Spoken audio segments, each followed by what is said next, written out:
목회 스승 되시는 홍정님 목사님을 만났을 때 제게 충격적인 말씀을 하셨습니다. 요즘 나는 새 책을 읽는 것을 중단했어요. 인간이 쓴 글들이 그 내용이 그 내용이고 그 소리가 다 그 소리더라고요. 성경 말씀 읽는 것으로 족하지요. 요즘은 말씀 묵상을 참 많이 합니다. 그분은 어린 시절부터 책벌레로 유명하신 분이었습니다. 심지어 여행을 갈 때도 10권, 20권씩 책을 끼리고 다니셨던 분입니다.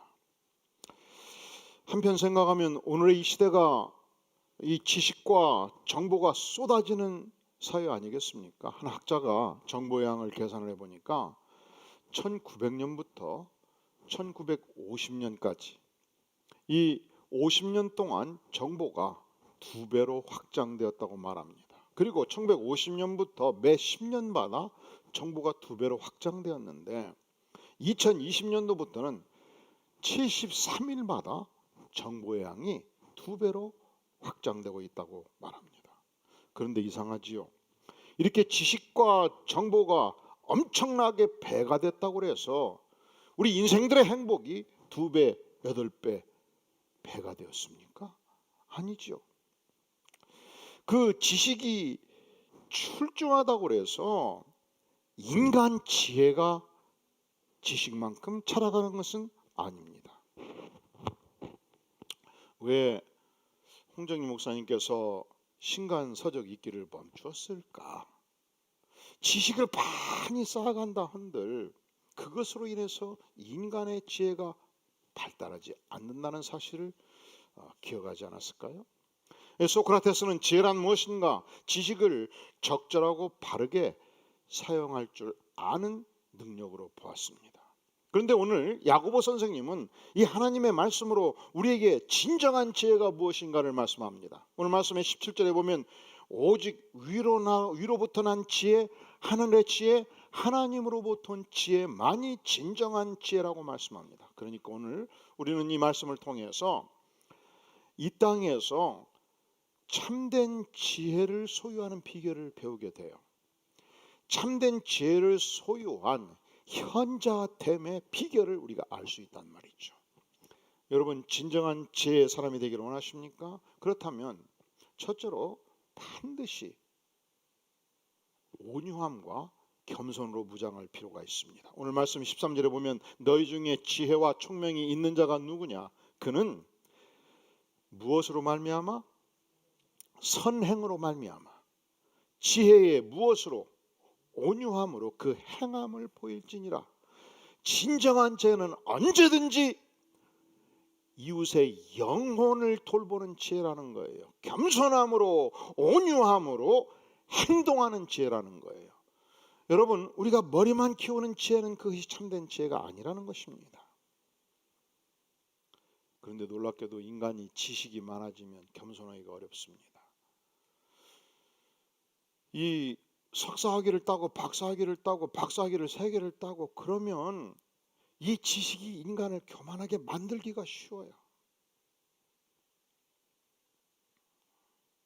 그래서 우리 하나님께서는 진정한 지혜자는 지식을 쌓는 자가 아니고 온유함으로 무장한 자라고 말씀해요.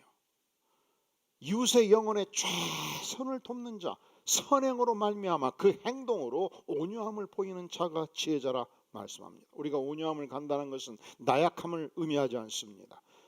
원칙 없는 삶을 의미하지 않습니다. 우리가 온유함에도 불구하고 내가 가야 될 진리와 그리고 인생의 바른 원칙을 세울 수 있습니다. 그러니까 온유하다고 해서 흐물흐물한 인생을 산다거나 누이 좋고 매부 좋은 인생을 산다거나 과거에 어떤 왕이 말했듯이 이런들 어떠하리 저런들 어떠하리 그런 인생을 사는 게 아니에요. 온유함이란 내게 권세와 힘이 있다 할지라도 내게 있는 이 권세를 통제할 수 있는 능력을 보유하는 것을 의미합니다. 잠언 4장 24절은 말씀하기를 모든 지킬 만한 것 중에 더욱 내 마음을 지키라 생명이 근원이 이에서 남이니라 말씀합니다. 성경에서 온유함의 대표적인 인물로 모세가 첨가되고 있습니다. 그는 무려 200만 명의 이스라엘 백성들을 진두지휘했던 카리스마의 강력한 영적 지도자였습니다. 그는 이 지중해나에서 가장 최대의 패권 국가였던 애굽 바로 황제를 꺾었던 인물입니다. 200만 명의 노예를 해방시키고 홍해를 가르고 출애굽을 감행했던 위대한 지도자였습니다. 그가 가진 이 엄청난 권세와 능력을 그는 하나님을 위해 사용했고, 그는 백성들을 섬기는 데 전적으로 사용한 인물이었습니다. 그래서 성경 기자는 모세를 지면에서 가장 온유한 자로 평가한 것입니다. 사랑하는 성도 여러분, 여러분이 진정한 지혜자입니까? 그럼 이렇게 물을 수 있어요. 여러분이 내일 출근하는 직장에서 여러분의 직위와 관계없이, 여러분이 이사님이시든 회장님이시든 부장님이시든 관계없이, 여러분의 부하로부터, 여러분의 동역자들로부터, 여러분의 선배로부터 우리 회사에서 가장 온유한 인물입니다, 이 평가를 받는다면 여러분은 참된 지혜자입니다. 사랑하시는 성도 여러분, 여러분이 속한 공동체에서, 시댁 공동체에서, 친정 공동체에서, 친가 공동체에서, 외가 공동체에서 나를 지난 20년, 30년 동안 지켜보았던 우리의 가족들이 당신은 진정한 온유의 인물입니다 라고 평가받을 수 있다면 여러분은 진정으로 지혜 있는 인생입니다. 사랑하시는 성도 여러분, 이 교회에서 여러분이 2년, 3년, 5년, 10년 섬기면서 여러분과 함께 섬겼던 여러분의 통역자들이, 여러분의 신분이 무엇이든지 관계없이, 여러분이 장로님이시든 여러분이 목사님이시든 여러분이 집사님이시든 어떤 신분이든지 관계없이 당신은 진정한 온유의 인물입니다 평가받을 수 있다면 여러분은 참된 지혜의 인물입니다. 그것을 오늘 주께서 말씀하십니다. 예수님은 창조주십니다. 예수님은 주권자십니다. 예수님은 하나님의 아들이셨습니다. 그런데 그 예수님이 십자가를 지셨습니다. 쓰러지셨습니다. 사람들이 침을 뱉었습니다. 채찍으로 때렸습니다. 홍포를 벗겼습니다. 예수님을 향해서 죽이라 명하는 빌라도가 있었고, 예수님을 향해서 채찍으로 치라고 명하는 관리들이 있었습니다. 예수님이 누구신가요? 일거에 수천 수만의 천사들을 동원해서 저들을 다 제거할 수 있는 권세의 주님이셨습니다. 그런데 주님은 자기의 이익을 위하여 단 하나의 권세도 사용하지 않으셨고 100% 자신을 통제하였고 십자가에 죽기까지 순종하셨습니다. 왜냐하면 예수님은 진정한 지혜의 왕이셨기 때문에, 예수님은 이 땅에 죽어가는 인생들을 구원하기 위해서 자신이 죽어야 된다는 것을 아셨기 때문에 참된 온유로 끝까지 죽음에 이르기까지 순종을 하신 것입니다. 사랑하시는 성도 여러분, 여러분은 혹시 지혜롭다고 생각하면서 교만하지 않았나요? 똑똑하다고 하면서 남을 경시하지 않았습니까? 세상에는 똑똑 바보가 있고 바보 똑똑이 있습니다. 세상에는 그 지식으로 말미암아 똑똑한데 교만으로 말미암아 바보가 되잖아요. 그런데 인생이 누굽니까? 하나님 앞에 서볼 때 참으로 자랑할 것이 없는 인생입니다. 어리석은 인생입니다. 죄 많은 엄성 인생입니다. 허물진 인생입니다. 그리하여 우리가 전능하신 하나님에 서볼 때, 하나님, 나 같은 죄인을 위해서 아들을 주기까지 되어 주셨습니까? 고백하면서 우리는 그분의 은혜를 덧입고 하나님이 인정하시는 지혜자로 발전하게 되는 것입니다. 그러니까 참된 지혜자는 누구인가? 예수 십자가의 은혜를 덧입고 겸손으로 무장한 온유한 인생이라 아니할 수 없습니다. 두 번째, 참된 지혜는 무엇입니까? 여러분, 언제든지 참된 지혜는 세상의 지혜가 아니라는 것입니다. 세상의 지혜는 마귀가 주는 지혜예요. 이 땅에 속한 지혜는 결코 하늘의 지혜와 비견할 수 없습니다. 그렇다면 이 땅의 지혜는 무엇을 말합니까? 14절에서 그러나 너희 마음속에 독한 시기와 다툼이 있으면 자랑하지 말라. 진리를 거스려 거짓말하지 말라. 독한 시기와 다툼, 이것은 세상죄라고 말씀합니다. 이 시기란 자기가 구축한 세계, 자기가 구축한 그 영역에서 이 자기의 영역을 위협하는 그 어떤 존재나 세력에 대해서 느끼는 질투의 감정이에요. 세상 지혜자들은 이 강력한 질투의 감정을 갖습니다. 그래서 나의 세계에 몰두하고 나의 세계에 집중합니다. 나의 세계를 위협하는 그 어떤 세력도 제거하고자 하고 시기합니다. 이게 하늘로부터 온 지혜예요, 세상 지혜예요? 이게 하늘로부터 온 지혜예요, 세상 지혜예요? 이것은 언제든지 세상 지혜예요. 이 14절 마음속에 존재하는 이 독한 시기가 영어로 보면 bitter jealous인데 이게 헬라어에서 젤론이라는 단어에서 왔어요. 이 젤론이 이기적인 파괴적인 질투심을 말해요. 또한 이 다툼은 이기적인 야망을 말합니다. 이 자기 편에서 내가 누리는 특권과 이익만을 추구하는 이기적인 야망. 그래서 이 시기와 다툼, 세상의 지혜가 있는 곳에서는 일정한 결과를 가져옵니다. 어떤 결과를 가져옵니까? 16절 시기와 다툼이 있는 곳에는 무엇? 혼란과 무엇? 모든 악한 일.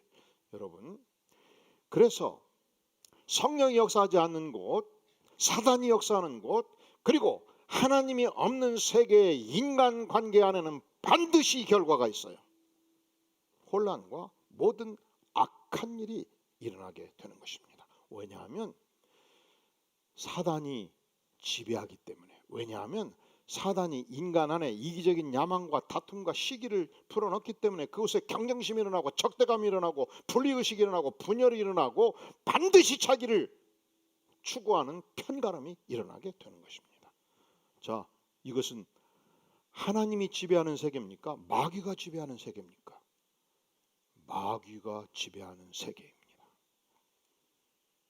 잠언 13장 30절에서 평안한 마음은 육신의 생명이나 시기는, 놀라지 마세요, 뼈를 썩게 하느니라. 여러분, 평생 건강하게 살고 싶습니까? 그러면 세상 지혜, 마귀의 지혜를 내려놓고 하늘의 지혜로 사시기를 간절히 바랍니다. 자, 그렇다면 그렇게 살고 싶은데 우리 안에 세상의 지혜, 이 사단의 지혜가 있을 때 우리 내면 세계를 어떻게 다스려야 되겠습니까? 다시 14절, 그러나 너희 마음속에, 너희는 예수 믿는 백성들을 말합니다. 그러니까 예수를 믿고 10년, 20년을 믿어도 사단은 공격할 수 있어요. 그 마음 안에, 예수를 믿는 백성 안에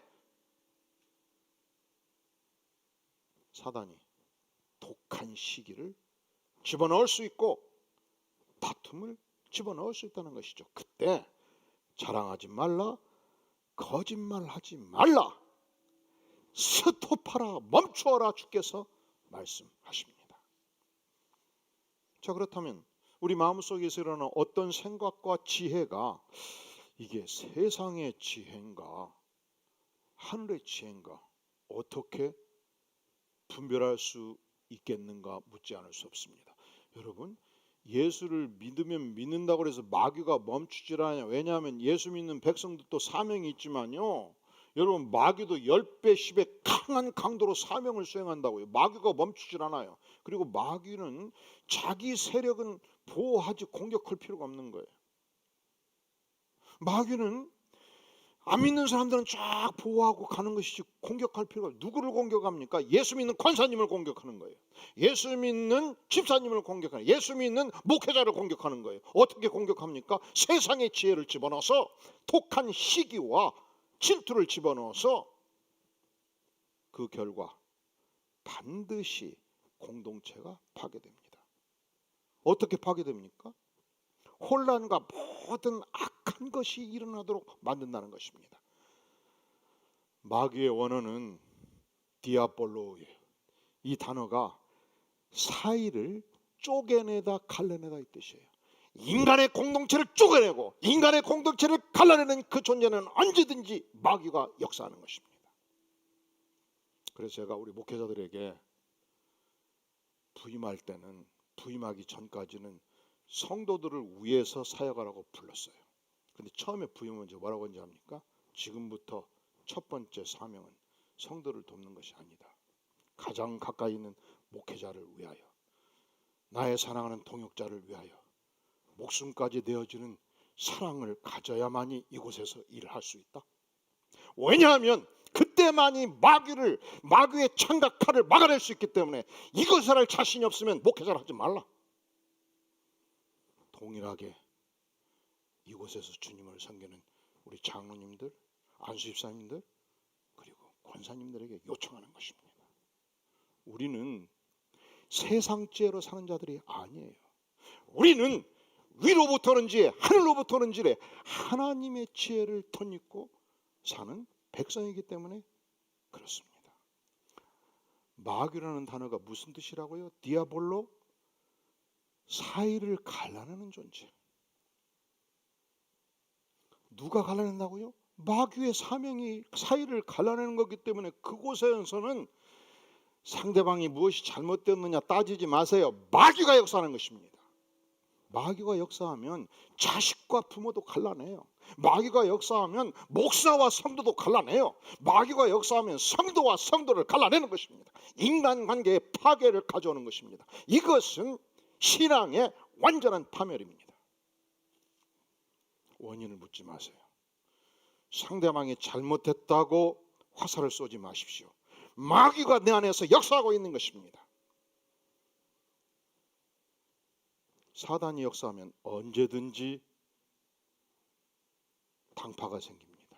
사단이 역사하면 언제든지 사람과 사람 사이를 갈라냅니다. 사단이 역사하면 언제든지 인간관계의 파괴가 옵니다. 그래서 혼란과 모든 악한 일이 발생하게 되는 것입니다. 사랑하는 성도 여러분, 여러분이 속한 세상의 공동체, 예를 들어서 직장 공동체, 또 아파트에서 부녀회 회장을 하면 아파트 부녀회 공동체, 세상의 모든 공동체는 세상의 지혜를 따라 운영이 돼요. 그래서 여러분, 세상 공동체 깊이 들어가면 아파요. 분열이 있기 때문에, 사단이 역사하기 때문에, 공격이 있기 때문에, 공동체에 갈등이 있기 때문에 이것은 당연한 것입니다. 하지만 하나님의 교회는 다른 것입니다. 하나님의 교회는 성령이 역사하는 것입니다. 하나님의 교회는 용서가 있고 화해가 있고 섬김이 있습니다. 왜냐하면 위로부터는 지혜가, 하늘의 지혜가 역사하는 것이기 때문에 그렇습니다. 요즘 사회가 비대면 사회가 되었습니다. 그래서 활동이 제한되지 않습니까? 생업이 중요한 만큼 출근을 하지요. 그리고 바로 집으로 돌아오지 않습니까? 그런데 이상해요. 직장 가서 이 분열된 공동체 안에 평화가 없지 않습니까? 그리고 가족끼리 시간을 많이 가지면 행복이 10배가 돼야 될 것인데 시간을 많이 갖는 만큼 사단이 역사하면 고통도 클 수 있어요.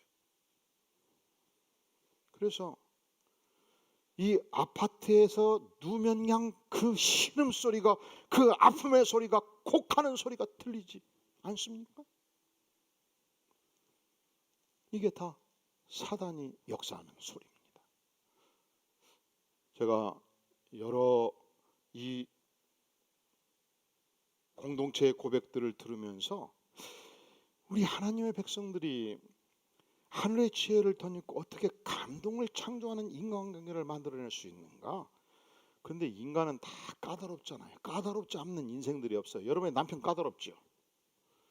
여러분의 아내는 안 까다롭습니까? 여러분의 아들 까다롭잖아요. 인간은 다 개성이 있는 존재예요. 개성을 제가 설명할 수가 없어요. 도구 같은 성질. 그런데 어떻게 우리가 만남이 감동을 창조하는 인간관계가 될 수 있을까? 제가 24년 만에 다음 주부터 본격적으로 처음으로 주제 설교를 한 5주 하려고 그래요. 주보에 다 본문과 제목에 나와 있어요. 왜 그러는가? 이 관계 파괴가 주는 고통이, 이 사단의 세계가, 이 사단의 공략이 너무 강력하기 때문에 우리 안에 하나님의 성령으로 말미암은 하늘의 지혜가 필요하기 때문에 우리가 어떻게 만남을 통해서 하나님의 영광을 추구하고 만남을 통해서 우리가 하늘의 지혜를 누릴 것인가? 기도가 필요합니다. 하나님의 도움이 필요합니다. 하나님의 은혜가 필요합니다. 오늘 주께서 우리에게 참된 지혜가 무엇인가를 말씀합니다. 언제든지 참된 지혜는 영혼을 섬기는 온유함이 있어요.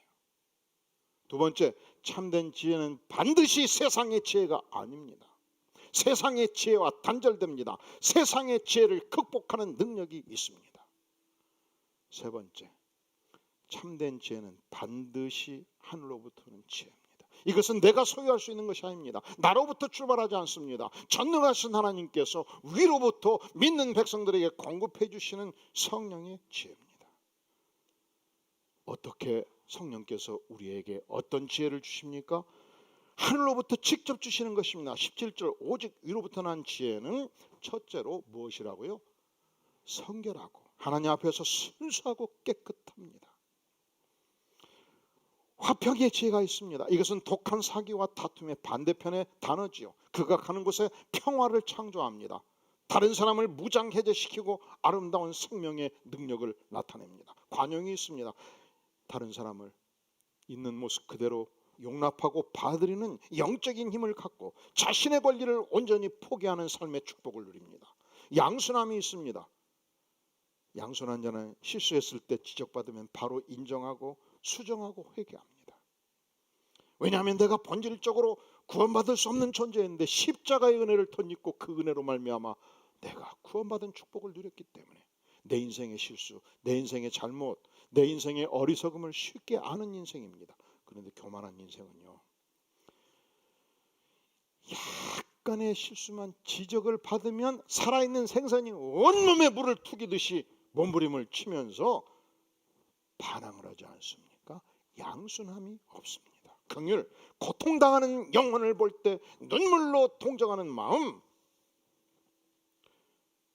그리하여 그 인생 안에 하나님이 주신 의의 열매, 선한 열매가 가득합니다. 그가 가는 곳에 깨어진 공동체의 평화를 창조해내고 분열된 공동체의 하나됨의 축복을 누리게 만드는 것입니다.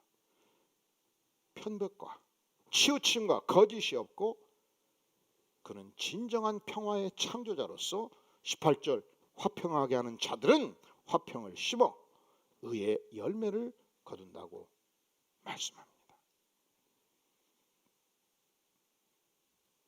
유명한 문명 비평가이신 이어령 교수님의 딸에 이민아 씨가 있습니다. 땅끝의 아이들이라는 책을 썼지요. 원래 유명한 인사의 자녀로 자라는 것은 굉장히 큰 고통이에요. 저같이 좀 어리석은 사람의 아들, 딸들은 아버지를 이겨먹기 쉽기 때문에 당당할 수 있어요. 아버지가 너무 커버리면 죽도록 노력해서 이길 수 없는 것이 인생의 절망입니다. 그래도 어떡합니까? 죽으라고 공부해서 이화여자대학교를 3년 만에 졸업하고 미국 가가지고 그 어렵다는 법률을 공부해서 미국 인해 검사가 되고 변호사가 되어서 아주 쭉쭉빵빵 이름 날리는 인물이 된 것입니다. 그런데 어느 날 큰아들이 세상을 떴습니다. 둘째가 자폐증에 고생을 했습니다. 본인의 눈이 보이지 않기 시작을 했습니다. 암에 걸린 것입니다. 이 엄청난 인생의 고난과 시련 속에서 내가 어떻게 해볼 수 없는 절벽 속에서 예수님을 만나고 치유의 능력을 덧입습니다. 그때 그가 이런 고백을 합니다. 내가 아무리 해도 안 된다는 것을 인정할 때 그때 진정한 기도가 시작되더군요. 아무리 문명이 발달하고 능력이 있다 해도 내가 할 수 없는 것들이 있었습니다. 할 수 없는 것들 안에서 하나님만이 할 수 있는 것들 안에서 우리는 내가 할 수 없는 것들을 하시는 하나님, 홍해를 가르시는 하나님, 기적의 하나님을 만납니다. 그러니까 이민아 씨는 세상의 능력과 지혜가 완전히 바닥난 상태에서, 내가 그 무엇도 할 수 없는 무력한 상태에서 하나님의 지혜, 하나님의 능력을 경험하게 된 것입니다. 우리가 만약에 하늘의 지혜를 덧입을 수 있다면, 우리가 만약에 성령의 지혜를 덧입을 수 있다면, 우리는, 나는, 그리고 당신은 여러분이 속한 공동체를 반드시 변화시키게 될 것입니다. 주께서 우리에게 여러분이 속한 공동체가 얼마나 분열하고 있는가, 얼마나 아파하고 있는가, 얼마나 파벌이 있는가, 그걸 묻지 않습니다. 당신이 어떤 사람인가를 묻습니다. 당신이 하늘의 지혜를 가진 사람인가? 그렇다면 당신이 속한 공동체를 향하여 이 한 사람을 통해서 평화를 창조하는 위대한 인물로 주께서 쓰시겠다 말씀하십니다. 그래서 하나님의 진정한 백성, 이 하늘의 지혜를 가진 백성이 가는 곳에 참된 희망이 있습니다. 이 위대한 희망을 아시시의 성 프란시스는 평화의 기도로 이렇게 노래하였습니다. 주여, 나를 평화의 도구로 써 주소서. 미움이 있는 곳에 사랑을, 다툼이 있는 곳에 용서를, 분열이 있는 곳에 일치를, 의심이 있는 곳에 믿음을, 오류가 있는 곳에 진리를, 희망이 있는 곳에 희망을, 절망이 있는 곳에 희망을, 어둠이 있는 곳에 빛을, 슬픔이 있는 곳에 기쁨을 가져오게 하소서. 위로받기보다는 위로하며, 이해받기보다는 이해하며, 사랑받기보다는 사랑하게 하소서. 우리는 줌으로써 받고, 용서함으로 용서받고, 자기를 버리고 죽음으로 영생을 얻기 때문입니다. 기도하시겠습니다. 영광의 주님, 이 분유한 세상에서 하나님, 이 세상의 지혜에 따라 살다 우리가 지칠 때가 많았습니다. 주님, 우리의 연약함과 우리의 옹졸함과 우리의 죄성을 주께서 십자가의 보혈로 녹여주시옵소서. 우리에게 하늘의 지혜를 허락하여 주시옵소서. 그리하여 하나님의 백성이 가는 곳곳마다 전능하신 주님, 절망의 희망을 심어주시고, 다툼 속에 주님 일치를 허락하여 주시고, 어두움을 빛으로 바꾸어 주시옵소서. 하나님의 백성이 이 땅의 희망인 것을, 공동체의 희망인 것을 주님 보여주시옵소서. 우리를 불쌍히 해주시옵소서. 예수님의 이름으로 간절히 기도하옵나이다. 아멘.